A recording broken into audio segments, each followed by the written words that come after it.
Recording to us. I am Sri Sai. Today I am going to explain about an algebraic expression called a minus b the whole square is equal to a square minus 2ab plus b square. At first we are going to see about we are going to find about the area of square. Here the area of square is equal to side and side. One side is a minus b, another side also b a minus b. So we are going to multiply.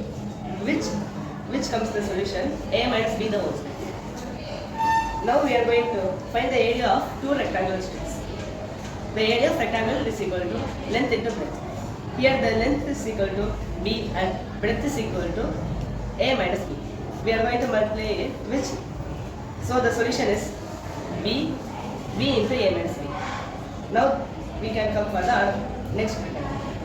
Here also the area of rectangle is equal to length into breadth. Length is equal to a and breadth is equal to b. Length into breadth is equal to a into b is equal to ab. Now a minus b squared is equal to a squared minus a into b plus b into a minus b. A squared is equal to ab plus ab minus b squared.